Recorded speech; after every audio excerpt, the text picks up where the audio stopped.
Hi అండి, welcome to our channel. ఇంట్లో ఇలా ఈజీగా పన్నీర్ని తయారు చేసుకోండి. చూసారా, ఇలా పాలను బాగా మరగనివ్వండి.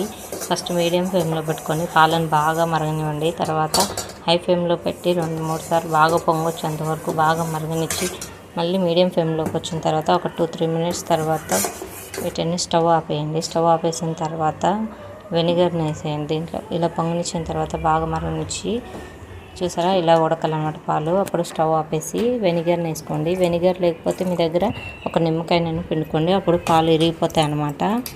చూసారా, ఇలా ఇరిగిపోతాయి అన్నమాట. ఇలా ఇరిగిపోయిన తర్వాత ఇది ఇలా వంటలుగా ఇరిగిపోతాయండి. బాగా గిన్నె మొత్తాన్ని నీట్గా కలబెట్టండి. తర్వాత ఇలా చూసారా, ఇలా వంటలు అయిపోయిన తర్వాత ఒక క్లాత్ని తీసుకొని, బాగా మెత్తటి క్లాత్ని తీసుకొని ఈ మిశ్రమం అంతటి ఇలా వడపోసేసుకోండి మొత్తము.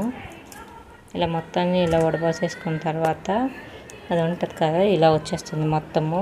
సో దీన్ని బాగా గట్టిగా ఇలా పిండేయండి. ఇలా పిండేసి చూసారా, నేను చాలా గట్టిగా పిండేసి ఇలా బొరకలు ఉంటాయి కదా, ఆ ప్లేట్ మీద కానీ గిన్నె మీద కానీ ఇలా బౌలింగ్ చేసి దాని మీద బరువును పెట్టండి.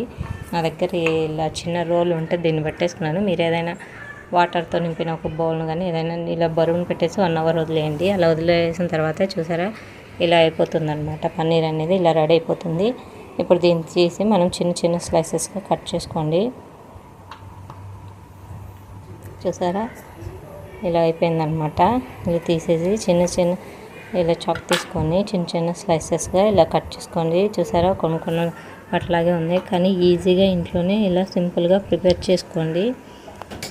ఇప్పుడున్న జనరేషన్లో పిల్లలు పాలు తాగాలంటే చాలా ఇబ్బంది పడుతూ తాగకుండా మారం చేస్తుంటారు. సో ఇలాంటివి ఇలా చేసేసి పన్నీరు ఇలాంటివి చేసి పెడితే, చీజ్ ఇలాంటివి బాగా ఎంజాయ్ చేస్తూ తింటారండి. కాల్షియం అనేది బాగా అందుతుంది.